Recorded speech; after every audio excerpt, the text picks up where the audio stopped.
Le Seigneur dit à son élu, « Tu n'es pas venu ici par hasard. Élu du Seigneur, soyez vigilants. Dieu vous met en garde contre un homme. Il n'est pas celui qu'il paraît être. Ceci n'est pas simplement une vidéo de plus sur votre écran. Ce n'est pas un défilement aléatoire qui s'est arrêté par chance. C'est un rendez-vous dans l'esprit. C'est l'heure de l'exposition. L'heure où les tribunaux célestes siègent. L'heure où le Dieu qui voit tout pose sa main sur votre épaule et dit « Écoute, je te parle de quelqu'un qui s'est tenu trop près de ta vie. Vous n'avez pas trébuché sur ce message. La main de l'Éternel, votre Dieu, vous a conduit à cet instant précis.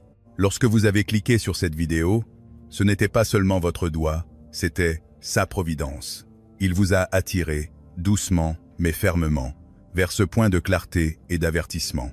Depuis des semaines, quelque chose en vous ne trouve pas le repos. Votre esprit est lourd, sans raison apparente. Votre cœur porte une anxiété sourde, même quand tout semble normal autour de vous. Vous avez remarqué d'étranges répétitions des situations similaires, des schémas familiers, des conversations qui se terminent au même point d'inachevé, des regards qui s'attardent un peu trop avant de se détourner. Vous vous êtes couché en vous demandant « Est-ce que j'analyse trop? Suis-je trop sensible? Est-ce que tout cela est dans ma tête ?» Aujourd'hui, le Seigneur utilise ce message pour vous répondre. Non, tu n'es pas fou. Non, tu n'imagines rien. Ce que tu ressens est réel. Tu as perçu les signes d'une bataille spirituelle, non pas une vague énergie de l'univers, mais le mouvement des esprits dans l'invisible, lié à une personne spécifique et à une mission précise. Ce que tu as appelé confusion, le ciel l'appelle discernement. Ce que tu as essayé d'ignorer, en pensant que tu réfléchissais trop, était en réalité la douce alarme du Saint-Esprit résonnant dans ton esprit. En cet instant, alors que tu écoutes, si ton cœur bat un peu plus vite, si quelque chose en toi se sent soudainement mis à nu, si tu sens un poids se lever tout en ressentant une sainte gravité s'installer, ce n'est pas un drame émotionnel. C'est ton esprit qui reconnaît la voix de ton berger. Si tu es véritablement un élu, tu le sentiras. Ces mots touchent les endroits mêmes que tu n'as pas réussi à nommer. Ils décrivent les nuits dont tu n'as pas parlé, les questions que tu n'as pas osé poser, ce malaise que tu ne pouvais expliquer, même à toi-même. Je ne te connais pas, mais ton Créateur te connaît. Il a entendu les questions que tu as murmurées sur ton oreiller. Il a vu les larmes que tu as essuyées avant que quiconque ne s'en aperçoive. Il t'a regardé essayer de faire taire ce que tu ressentais juste pour maintenir la paix avec les autres. Et aujourd'hui il dit « Je ne te laisserai plus douter de ta propre santé mentale. Je nomme ce que tu as ressenti et je te mets en garde contre cet homme qui ne doit plus avoir accès à ta vie. Ne traite donc pas ceci comme un bruit de fond. Ce n'est pas un contenu à laisser défiler pendant que tu fais autre chose. C'est une interruption divine. Le ciel s'est invité dans ton fil d'actualité pour confronter, pour réconforter, pour corriger et pour confirmer. L'agitation même que tu essayais de chasser n'était pas une émotion aléatoire, c'était un signal. Le Saint-Esprit a tiré sur les cordes de ton cœur, t'avertissant que quelque chose et quelqu'un autour de toi n'est pas ce qu'il semble être. Tu te tenais au milieu d'une histoire spirituelle, sans voir l'intégralité du scénario. Maintenant, le Seigneur commence à allumer la lumière et à mettre en évidence ce qui était caché. Si ce message résonne avec ton esprit, écris « Amen » en commentaire comme signe de ton accord avec le timing du ciel et comme preuve que tu reçois ce que Dieu est sur le point de révéler. Car ce que tu as appelé un sentiment étrange n'est pas un accident, c'est la voix du Saint-Esprit qui t'avertit. Et maintenant, élu de Dieu, le Seigneur s'apprête à lever le rideau pour t'en montrer la raison.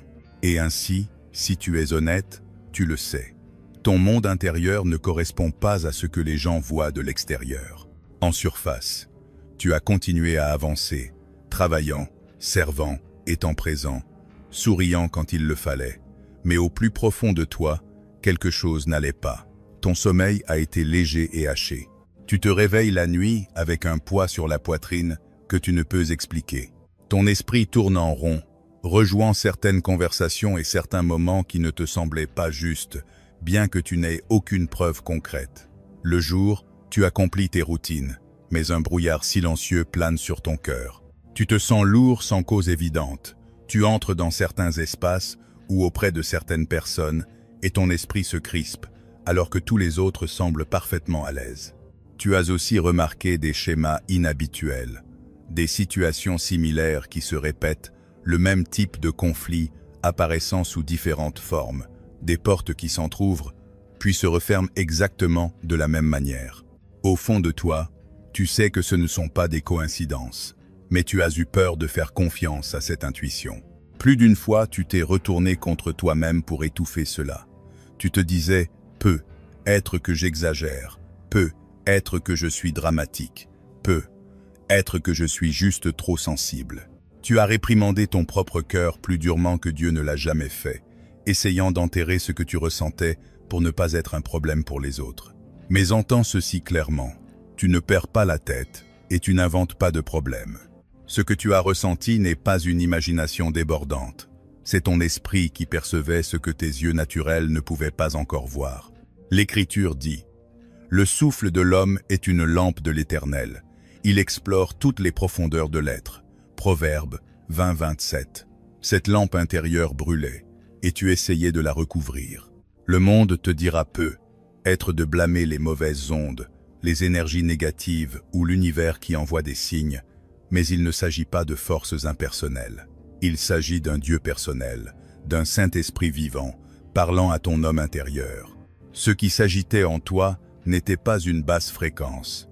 C'était la douce conviction du Saint-Esprit, l'avertissement de Dieu au sein de ton propre esprit, le signal clair du ciel envoyé à quelqu'un que Dieu a marqué comme sien. Jésus a dit « Mes brebis entendent ma voix, je les connais, et elles me suivent. » Jean 10, 20, 7. Ce sentiment de malaise qui ne te quittait pas n'était pas une anxiété aléatoire. C'était le berger appelant sa brebis loin du danger. Les questions qui ne te laissaient pas tranquille ne sont pas la preuve que quelque chose ne va pas chez toi. Elles sont la preuve que quelque chose ne va pas autour de toi. Repense au moment où un certain nom était mentionné et où ta poitrine se serrait, quand une certaine présence entrait dans la pièce, et que ta paix s'éclipsait silencieusement quand la confusion s'emparait de toi immédiatement après des conversations spécifiques. Ce ne sont pas des sautes d'humeur, ce sont des indicateurs spirituels. Le Saint-Esprit ne parle pas seulement dans le tonnerre, il parle dans le flux et le reflux de la paix.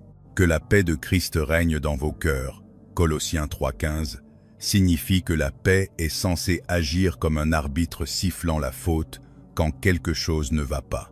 Le malaise que tu as porté a été une alarme spirituelle. Le sentiment que quelque chose ne tourne pas rond ici a été du discernement, pas de la paranoïa. Bien-aimés, n'ajoutez pas foi à tout esprit, mais éprouvez les esprits, pour savoir s'ils sont de Dieu. 1 Jean 4 contre 1. Sans t'en rendre compte, tu as éprouvé, et ton esprit disait, cela ne passe pas le test.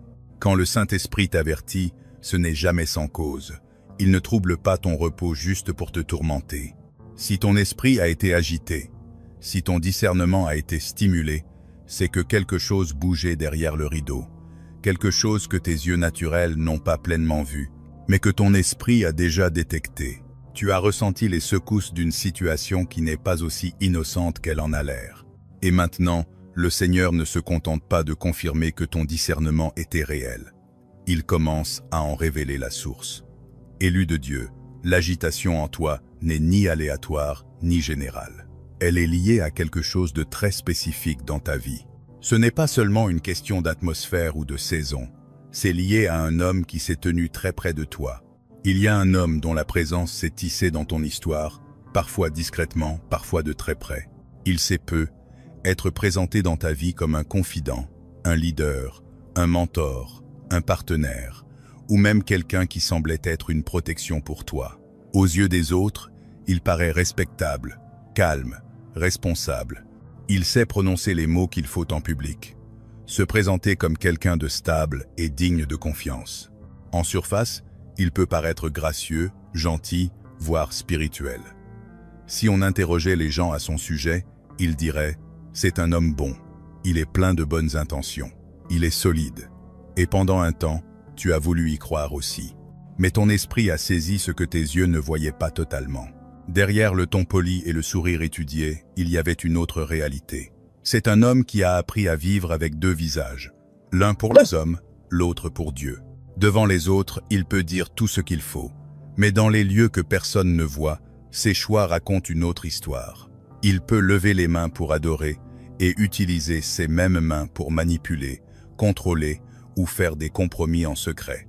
Il peut prononcer des prières de sa bouche tout en nourrissant dans son cœur des pensées et des accords qui ne sont pas du Seigneur. Ce n'est pas qu'il a trébuché une fois et s'est repenti, c'est qu'il s'est habitué à maintenir une double vie. L'Écriture est claire. Dieu ne juge pas comme les hommes jugent. L'homme regarde à ce qui frappe les yeux, mais l'Éternel regarde au cœur. 1 Samuel 16-7. Les autres ne voient peu être que l'homme extérieur, la version qu'il a soigneusement cultivée, mais le Seigneur a observé son cœur. Ce que tu ne pouvais pas articuler à son sujet, Dieu l'a vu dans les moindres détails. Le Seigneur a pesé ses motivations, ses schémas, ses accords secrets. Il ne s'agit pas simplement d'une faiblesse humaine ou d'un échec isolé. C'est un modèle d'instabilité d'esprit. La Bible prévient, c'est un homme irrésolu, inconstant dans toutes ses voies. Jacques 1-8. Cet homme a choisi de marcher avec deux allégeances, l'une devant les hommes et une autre dans les recoins cachés de son âme. Il a mené une vie devant les hommes et une autre devant les puissances des ténèbres. D'un côté, il veut les bénéfices d'une apparence intègre, respectée et choisie. De l'autre, il a fait des compromis, prononcé des paroles et posé des actes qui l'alignent avec ce qui est impur et faux. C'est pourquoi ton esprit était agité en sa présence. Ton discernement ne l'accusait pas sans raison. Il répondait à la réalité. Sa profession de foi et sa pratique ne correspondent pas. Ce n'est pas seulement qu'il a des luttes, nous en avons tous. La gravité réside dans le fait qu'il a choisi de se cacher, de couvrir, de protéger son image, plutôt que de se repentir et de marcher dans la vérité. C'est ce schéma répété de tromperie et d'accord avec les ténèbres que le ciel affronte aujourd'hui. Dans le monde invisible, Dieu n'ignore pas ces choses. Il existe un véritable tribunal au ciel, où les preuves sont exposées et les motivations pesées. Les juges s'assirent, et les livres furent ouverts. Daniel 7-10. Bien avant que quoi que ce soit n'apparaisse sur terre, un dossier est examiné dans l'esprit. Le cas de cet homme n'est pas nouveau. Il est sous examen depuis longtemps. Les conversations qu'il pensait que personne n'entendait, les actions qu'il croyait invisibles, les décisions qu'il a prises quand il pensait que personne ne saurait jamais chacune d'elles, a été notée devant le trône. Alors qu'il te semblait que rien ne se passait et qu'il s'en sortait bien, le ciel n'était pas silencieux. Les dossiers étaient lus. Le verdict se formait. Maintenant, le temps est venu pour que ce qui a été décidé dans le monde invisible commence à se manifester dans le visible. Le tribunal céleste a déjà rendu son jugement. À présent, les conséquences vont commencer à se dérouler dans le monde naturel. Ce qui était caché sous la politesse et la performance va commencer à se fissurer devant les autres. Ce qui a été dit en secret va commencer à fuiter au grand jour à travers des circonstances, des témoignages, une exposition que personne ne peut totalement contrôler. C'est pourquoi ton esprit a senti la tension monter, avant même que quoi que ce soit d'évident ne change. Tu te tenais au seuil d'un tournant spirituel. Et naturellement, ton cœur pose la question honnête. Pourquoi Dieu a-t-il permis qu'un homme comme celui-là se tienne si près de moi pendant si longtemps? Pourquoi a-t-il eu cet accès à ma vie, à ma confiance, à mon parcours? Ce ne sont pas de petites questions, et le Seigneur ne les rejette pas. Il y répond maintenant. Tu as posé la question dans ton cœur plus d'une fois, même si tu ne l'as jamais formulée à voix haute. Seigneur, pourquoi ne l'as-tu pas démasqué plus tôt? Pourquoi as-tu laissé cela durer? Pourquoi as-tu permis à quelqu'un comme lui de se tenir si près de moi? Sous cette question se cache une profonde douleur. Tu t'es senti utilisé, manipulé, voire humilié.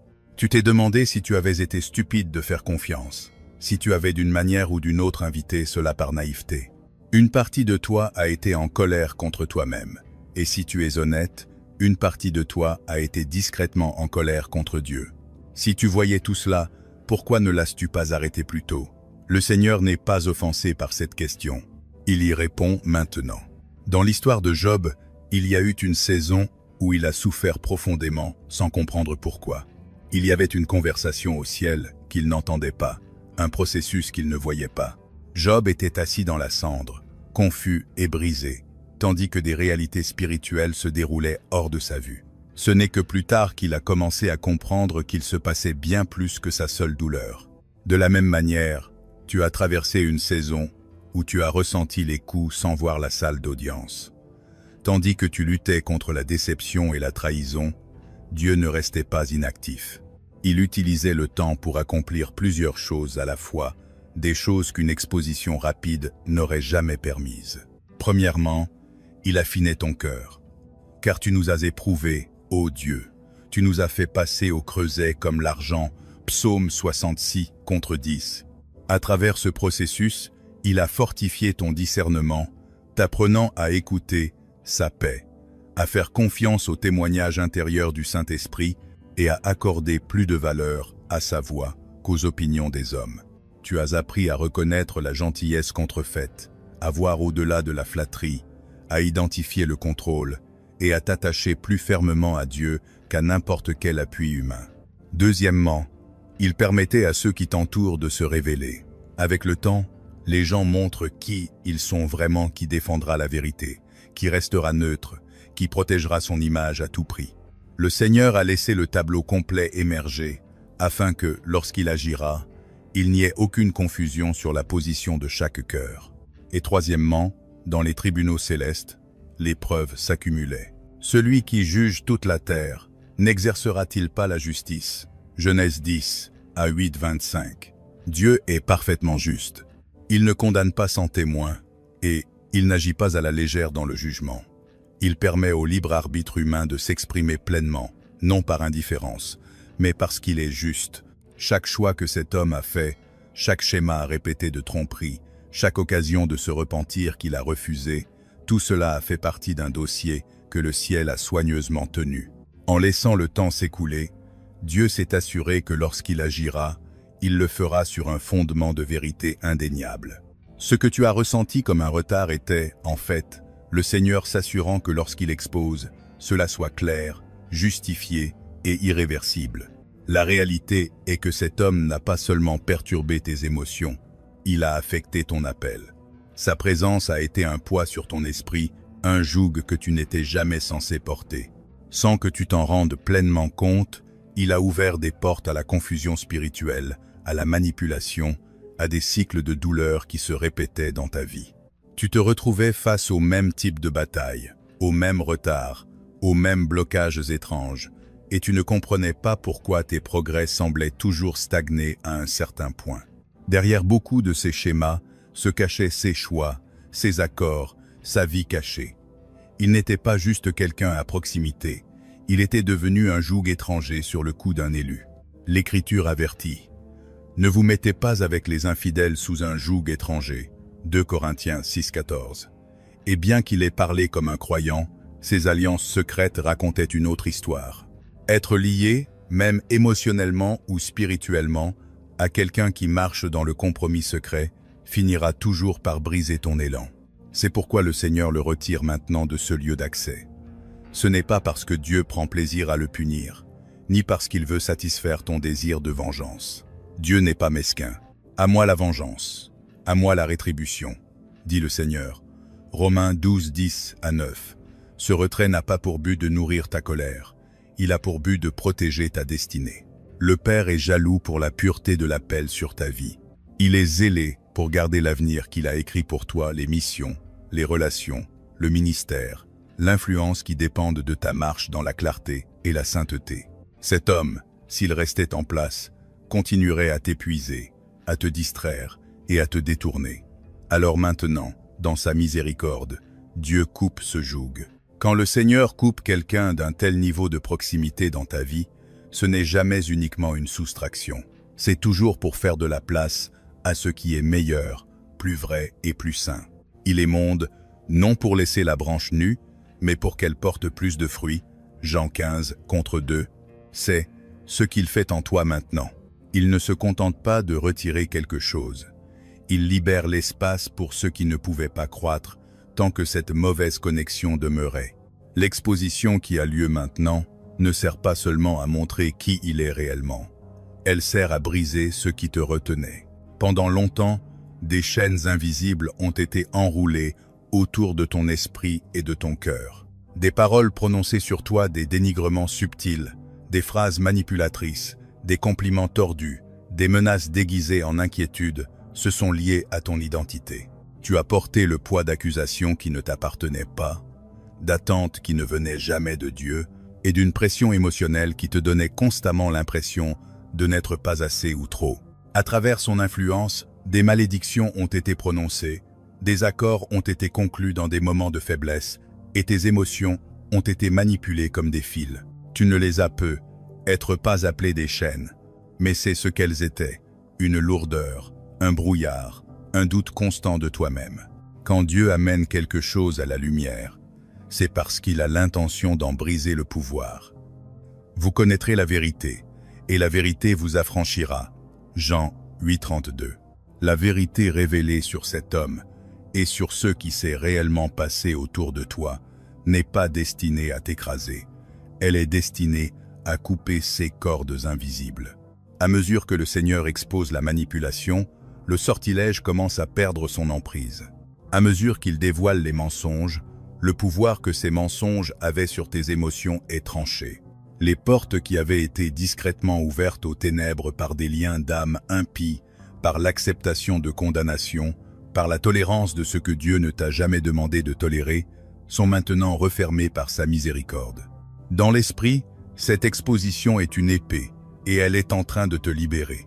Car les armes avec lesquelles nous combattons ne sont pas charnelles, mais elles sont puissantes, par la vertu de Dieu, pour renverser des forteresses. 2 Corinthiens 10-4. Les forteresses bâties à travers cette connexion sont en train d'être démolies. Đây là bản thảo văn bản tiếng Pháp đã được chỉnh sửa theo yêu cầu của bạn, loại bỏ các định dạng sao, không sử dụng và thay thế dấu ngoặc kép kiểu Pháp bằng dấu ngoặc kép tiêu chuẩn. Parce que ces chaînes sont en train de se briser, vous allez remarquer un changement dans un autre domaine, le rythme de votre vie.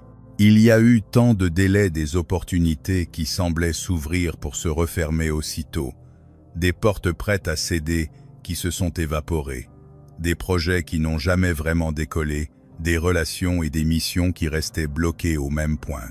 Vous vous êtes observé en pensant, peut-être que le problème c'est moi, peut-être que je suis incapable de finir ce que je commence, peut-être que je suis maudit, mais beaucoup de ces retards n'étaient pas aléatoires et ne concernaient pas uniquement votre personne. Ils étaient liés à l'atmosphère spirituelle, créée par sa présence et ses choix. Là où règne l'indécision et le compromis caché, il y a la confusion et le blocage.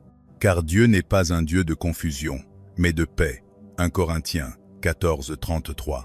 Sa contradiction permanente devant Dieu a créé une sorte de barrage dans le flux des plans de Dieu pour vous. Lorsque Dieu l'écarte, ce barrage est démantelé.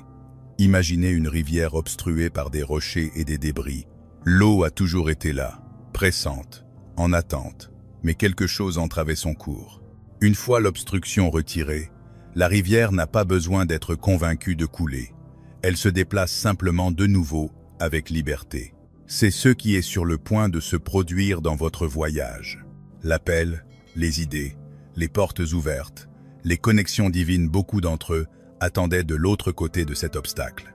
À mesure que Dieu déblaye le chemin, vous verrez du mouvement là où il y avait un enlisement, de la clarté là où régnait le brouillard, du progrès là où vous ne faisiez que tourner en rond. Ce ne sera pas parce que vous êtes soudainement devenu plus digne, mais parce que le mauvais joug a été brisé. La saison des retards inexpliqués cède la place à une saison d'accélération ordonnée par Dieu. Et comprenez ceci, Dieu n'est pas un Dieu qui se contente de démolir. Il est aussi celui qui bâtit. Il ne se contente pas de retirer, il plante également. Toute plante que n'a pas plantée, mon Père céleste, sera déracinée. Matthieu 15-13. Mais il dit aussi, on les appellera des térébinthes de la justice, une plantation de l'Éternel, pour servir à sa gloire. Ésaïe 60 et 1-3. L'espace créé par ce retrait n'est pas destiné à rester vide. Le Seigneur fait de la place pour une nouvelle saison dans votre vie, une saison de guérison plus profonde, de paix plus stable et pour certains, d'un genre d'amour différent. À mesure que le bruit de la manipulation s'estompe, vous découvrirez que votre cœur a de nouveau de la place pour respirer. La tension constante de marcher sur des œufs, d'essayer de gérer les réactions de l'autre, de vous effacer pour maintenir la paix, commencera à se lever. À sa place, Dieu désire établir une paix qui n'exige pas que vous soyez dans la performance pour l'obtenir. C'est un temps de guérison profonde, et non d'un soulagement superficiel. Ces blessures que vous avez cachées juste pour continuer à avancer, il veut maintenant les toucher. Ces mensonges que vous avez crus sur vous-même à l'ombre de cette relation, il veut les confronter et les remplacer par sa vérité. Vous apprendrez à nouveau ce que signifie se reposer sans crainte, faire confiance sans douter constamment de votre propre discernement. Et pour certains élus, ce nettoyage prépare même le terrain pour un amour qui reflète le caractère de Dieu, quelqu'un qui aime en alignement avec la vérité et non en partenariat avec le chaos. Tout le monde n'entrera pas immédiatement dans une nouvelle relation, et là n'est pas la question. Le point essentiel est que l'ancienne contrefaçon est balayée, afin que ce qui est vrai, sous quelque forme que Dieu choisisse amitié, communauté ou alliance amoureuse, puisse venir sans la compétition de ce qu'il n'a jamais approuvé. Pourtant, l'histoire ne s'arrête pas à cet homme seul. Le Seigneur ne fait pas qu'exposer sa nature. Il dévoile également une couche plus profonde, une figure plus subtile, plus cachée et, à certains égards, plus dangereuse. Il y a une autre personne, une autre influence en coulisses, que le ciel met également en pleine lumière. Il y a aussi une femme tissée dans cette histoire, et le ciel pose son doigt sur elle en ce moment même. Au premier regard, elle peut sembler inoffensive, voire admirable. Elle sait mettre en scène sa propre douleur pour qu'elle devienne une tribune. Elle porte ses blessures, comme un apparat qui attire la sympathie et l'allégeance. Elle utilise sa douceur, son charme et sa vulnérabilité comme un manteau. En public, elle peut paraître douce, incomprise, maltraitée. Elle sait citer les Écritures, prier en public, paraître spirituelle. Mais ce qu'elle cherche n'est pas la soumission à Dieu, c'est le contrôle. Le langage de la foi sur ses lèvres ne coule pas d'un cœur incliné, mais d'un cœur qui a appris à utiliser les paroles saintes comme des outils. Il ne s'agit pas simplement d'une personnalité difficile ou de quelqu'un qui a beaucoup souffert. Dans l'esprit, c'est une stratégie. L'ennemi a toujours su envelopper les ténèbres dans l'apparence de la lumière. Et cela n'est pas étonnant, puisque Satan lui-même se déguise en ange de lumière. 2 Corinthiens 11-14. Ce à quoi vous faites face ici est plus que de la brisure humaine. C'est un modèle de manipulation déguisé en compassion. L'Écriture nous donne une image de ce type de mission dans l'histoire de Samson et Dalila. Samson n'a pas perdu sa force dans une bataille contre une armée. Il l'a perdue avec sa tête posée sur les mauvais genoux. Les Philistins n'ont pas envoyé des milliers d'hommes pour le vaincre au début. Ils ont envoyé une seule femme ayant accès à son cœur. Comme elle était chaque jour à le tourmenter par ses instances et à l'importuner, son âme s'impatienta jusqu'à la mort. Juge 6-16. Son but n'a jamais été de l'aimer, c'était de le désarmer. De la même manière, cette femme dans votre histoire n'est pas simplement une amie ou quelqu'un de bienveillant. Dans l'esprit, elle a fonctionné comme une assignation, une mission obscure, déguisée en proximité et en sollicitude. Vous n'avez pas besoin d'une foule d'ennemis.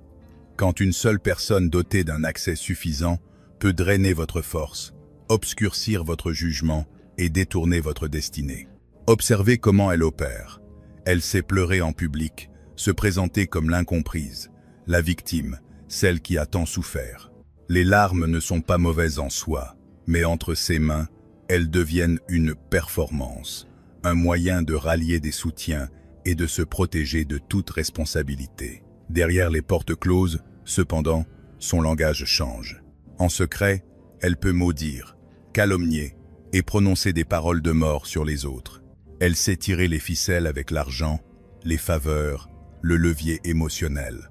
Elle peut offrir de l'aide d'une main et prendre en otage la réputation de quelqu'un de l'autre. Au fil du temps, elle façonne un récit dans lequel elle est toujours la victime et quelqu'un d'autre est toujours le méchant. Dans ce cas précis, elle a soigneusement construit une histoire où l'homme au centre est vu comme le seul problème, l'unique source de chaos, tandis qu'elle cache la manière dont elle a provoqué, manipulé et dirigé les événements depuis l'ombre.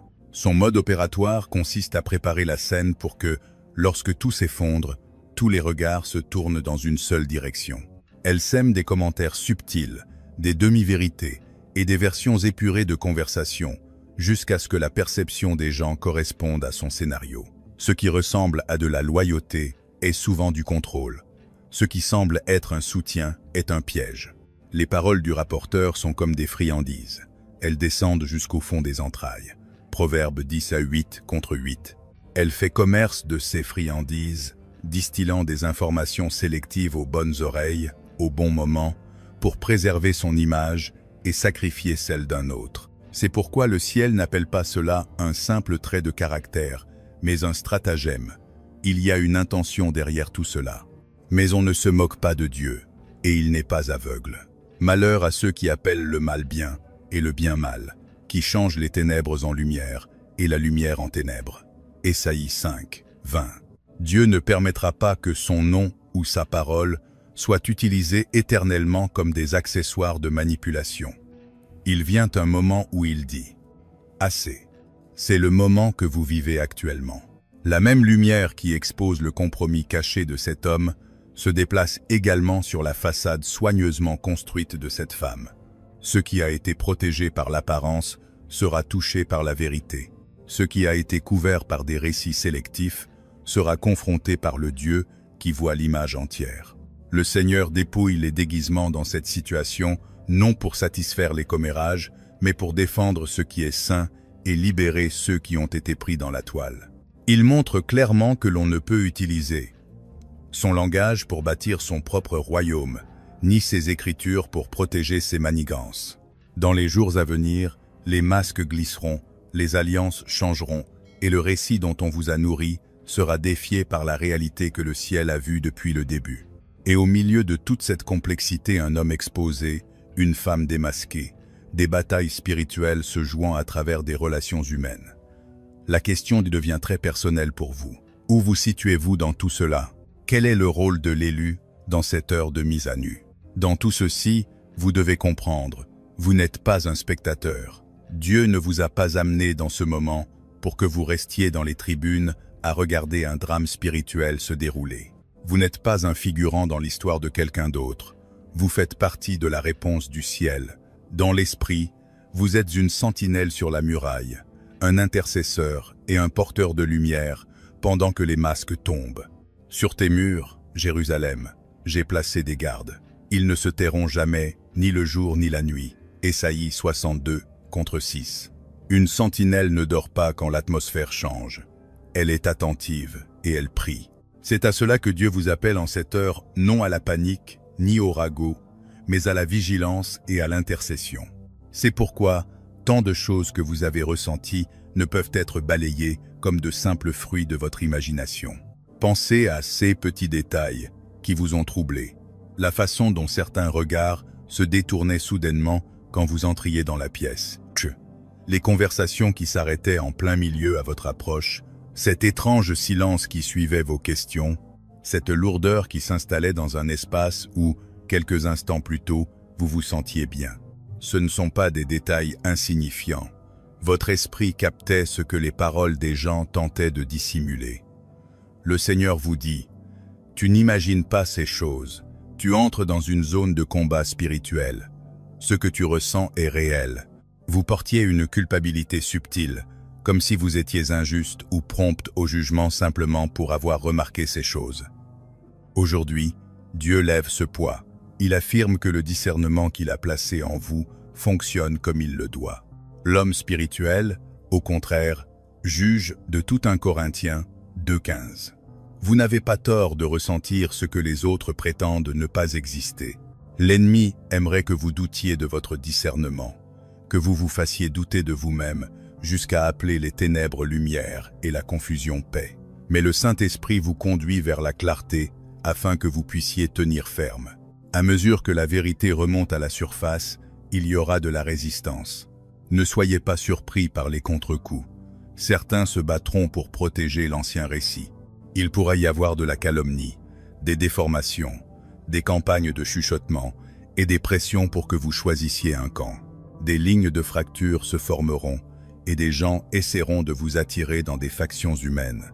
Mais vous, l'élu, vous n'êtes pas appelé à vous aligner sur des camps humains. Vous êtes appelé à vous aligner sur la vérité et la justice.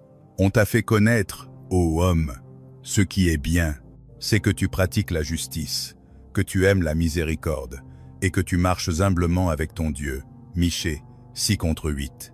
Votre rôle n'est pas de défendre une personnalité contre une autre, mais de rester fidèle à ce que Dieu révèle, même si cela est inconfortable. Cela signifie que vous devrez garder votre cœur avec soin. Ne laissez pas l'amertume vous recruter. Ne laissez pas la peur vous réduire au silence là où vous devez parler. Et ne laissez pas la pression vous pousser à parler là où Dieu vous a appelé au silence. Votre ancre en cette heure n'est pas l'approbation des gens, mais la voix de Dieu. Alors que l'atmosphère s'ébranle, souvenez-vous, vous êtes aussi protégés. Vous n'avez pas été jetés dans une zone de guerre sans armes. Le Seigneur vous a entourés, même quand vous ne vous en rendiez pas compte. Des montagnes entourent Jérusalem. Ainsi l'Éternel entoure son peuple. Psaume 125:2. Il n'expose pas les choses pour vous laisser vulnérables. Il les expose pour vous mettre en sécurité. Dès lors, la question devient pratique. Dans un moment aussi chargé, avec tant d'émotions et d'opinions tourbillonnantes, comment êtes-vous censé vivre? À quoi ressemble, jour après jour, la marche d'une sentinelle, d'un intercesseur et d'un être protégé au milieu de ce dévoilement? La parole de Dieu propose des étapes très concrètes, des moyens simples et constants d'agir avec sagesse pendant que tout semble trembler autour de vous. Dans une telle heure, votre première réaction charnelle pourrait être d'exploser, de confronter tout le monde, de vous défendre, de courir de personne en personne pour tenter de corriger l'histoire. Mais l'Esprit vous appelle à quelque chose de plus élevé, un silence obéissant plutôt qu'une explosion émotionnelle. Cela ne signifie pas être passif ou faible. Cela signifie choisir d'avancer au rythme de Dieu et non au vôtre. Ne courez pas partout pour essayer de blanchir votre nom ou prouver ce que vous voyez. Ne vous lancez pas dans des débats sans fin qui ne font qu'attiser la confusion. Souvenez-vous de Marie, la mère de Jésus. Lorsqu'elle a reçu une parole inimaginable de la part de Dieu, Marie gardait toutes ces choses et les repassait dans son cœur. Luc 2:10-9. Elle ne s'est pas précipitée pour convaincre tout le monde. Elle a porté la parole jusqu'à ce que Dieu lui-même la confirme. De la même manière, quand Dieu est celui qui expose, vous n'avez pas besoin de jouer les juges, les jurés et les bourreaux, car l'Éternel est notre juge, l'Éternel est notre législateur, l'Éternel est notre roi. Ésaïe 33:22. Laissez-le faire la révélation. Votre travail est de rester aligné, non d'orchestrer les résultats. Deuxièmement, vous devez apprendre à fixer des limites et à libérer le fardeau de vouloir sauver tout le monde. Vous n'êtes pas le Messie. Il n'y a qu'un seul sauveur, et son nom est Jésus. Même Jésus, dans son amour parfait, n'a pas empêché Judas de faire ce que Judas avait choisi dans son cœur. Ce que tu fais, fais-le promptement. Jean 13:27, dit-il. Et il le laissa partir.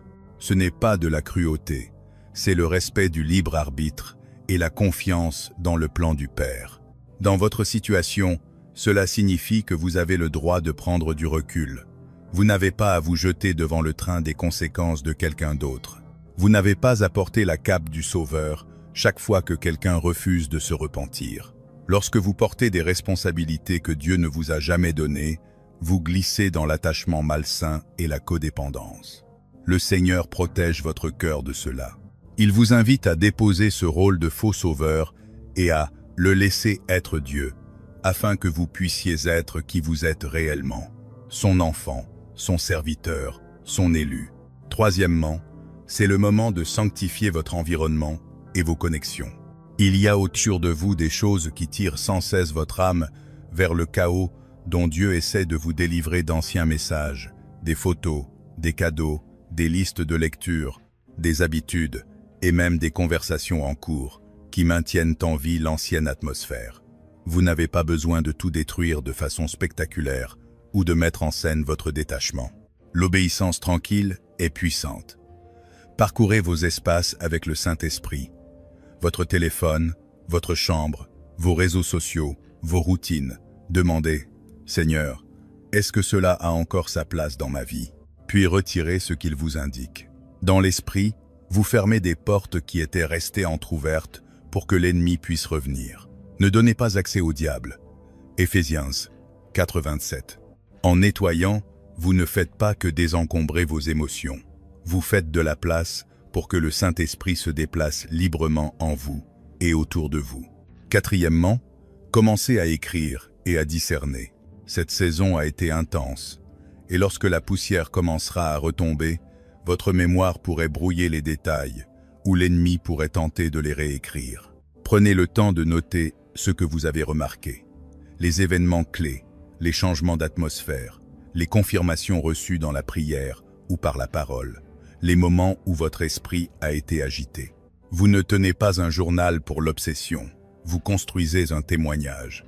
Plus tard, quand vous regarderez en arrière, vous verrez avec quelle précision Dieu vous a guidé, combien de temps à l'avance il vous a prévenu, avec quelle fidélité il a confirmé. Sa parole, ce registre fortifiera votre foi. Écris la prophétie, grave-la sur des tables, afin qu'on la lise couramment. Habakkuk 2:2. Vous écrivez, d'une certaine manière, la vision de ce que Dieu accomplit dans l'histoire de votre propre vie. Enfin, ne négligez pas votre corps sous prétexte d'être spirituel. Votre corps n'est pas une pensée après coup, il est le temple du Saint-Esprit. Ne savez-vous pas que votre corps est le temple du Saint-Esprit qui est en vous, et que vous ne vous appartenez point à vous-même? 1 Corinthiens 6:10-9.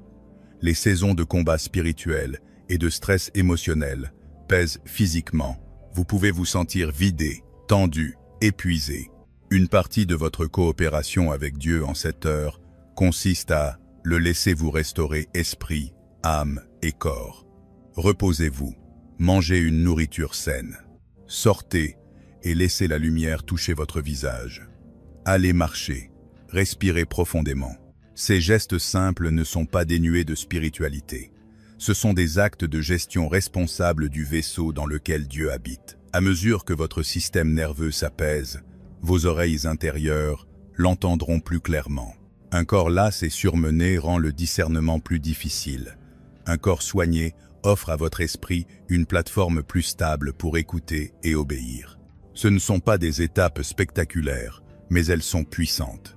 Le silence obéissant, les limites saines, un environnement consacré, le discernement intentionnel et le soin physique. Voilà comment vous coopérez avec le ciel pendant que Dieu poursuit son œuvre d'exposition et de réalignement dans votre vie. Quand vous avez prié pour la première fois pour une percée, ce n'est probablement pas ce que vous aviez imaginé. Vous imaginiez des portes ouvertes, de nouvelles opportunités, une promotion, une faveur que tout le monde pourrait voir et célébrer. Vous pensiez que la percée ressemblerait à des choses qui s'assemblent enfin. Mais très souvent dans le royaume, la percée commence par des choses qui s'effondrent. Parfois, elle ressemble à une porte qui claque, à une relation qui s'écroule, à un système dont vous dépendiez qui est mis à bas. La percée d'Abraham a commencé par l'abandon de tout ce qui lui était familier. La percée d'Israël a commencé par la sortie d'Égypte vers un désert. La percée des disciples est passée par le choc de la croix avant la joie de la résurrection. Dieu brisera souvent ce qui n'était jamais destiné à vous porter avant de révéler ce qui le fera vraiment. Il n'essaye pas de rendre votre vie plus dure. Il démantèle les mauvaises fondations pour pouvoir bâtir sur les bonnes. Si l'Éternel ne bâtit la maison, ceux qui la bâtissent travaillent en vain. Psaume 100, 27:1. Parfois, il doit d'abord abattre la maison qui a été bâtie en vain. C'est pourquoi vous devez voir cette saison avec les yeux du ciel. Vous n'êtes pas puni, vous êtes positionné. Vous n'êtes pas abandonné, vous êtes relocalisé. Vous êtes mis hors de portée du danger, hors du rayon de la manipulation, hors des accords qui auraient saboté votre avenir. L'ébranlement autour de vous n'est pas la preuve que Dieu est parti, c'est la preuve qu'il est activement à l'œuvre. Une fois encore, j'ébranlerai non seulement la terre, mais aussi le ciel. Afin que les choses inébranlables subsistent, Hébreux 12, 26, 27, il ébranle ce qui ne peut rester, pour que ce qui vient véritablement de lui puisse subsister. Par amour, Il vous retire des lieux où votre appel aurait été étouffé et vous place dans un espace où ce qu'il a prononcé sur votre vie peut commencer à prendre une forme réelle. Vous ne vous sentez peu, être pas en sécurité dans le naturel en ce moment, mais dans l'esprit. Vous êtes placé dans un alignement plus sûr et plus précis avec ses desseins. Et un jour, vous le verrez clairement. Pensez à Joseph, vendu par ses frères, trahi, emprisonné, oublié. Pendant des années, son histoire ressemblait à une succession de catastrophes. Mais quand le temps fut accompli et qu'il se tint à la place que Dieu lui avait toujours destinée, il fut capable de dire « Vous aviez médité de me faire du mal. Dieu l'a changé en bien. » Genèse 50-20. Cela n'a pas effacé la douleur, mais cela a révélé le dessein. De la même manière, il viendra un jour où vous regarderez en arrière cette saison étrange, douloureuse et révélatrice, et direz quelque chose de similaire. L'ennemi voulait cela pour me briser, mais Dieu s'en est servi pour me libérer, pour me réaligner, pour me propulser. Nous savons, du reste, que toute chose concourt au bien de ceux qui aiment Dieu, de ceux qui sont appelés selon son dessein. Romains 8, 28. Ce n'est pas une vague promesse, c'est une déclaration sur vous, l'élu. Ce qui ressemble à une perte aujourd'hui fait de la place pour un gain plus grand. Ce qui ressemble au chaos aujourd'hui est le réarrangement qui précède un nouvel ordre. Vous ne comprenez peu, être pas tout en ce moment, mais vous ne verrez pas toujours les choses de ce point de vue. Et quand vous serez de l'autre côté, la gratitude s'élèvera là où la confusion habitait autrefois. Alors maintenant, au nom de Jésus, je déclare ceci sur vous. Les chaînes invisibles se brisent. Tout lien de manipulation, toute parole prononcée pour vous diminuer, tout accord que vous avez conclu dans la confusion qu'il soit tranché sous la lumière de Dieu. Que les mensonges qui se sont enroulés autour de votre identité soient exposés et perdent leur pouvoir.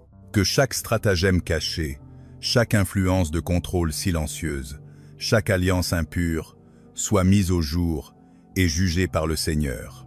Car il n'est rien de caché qui ne doive être découvert, rien de secret qui ne doive être connu et mis au jour.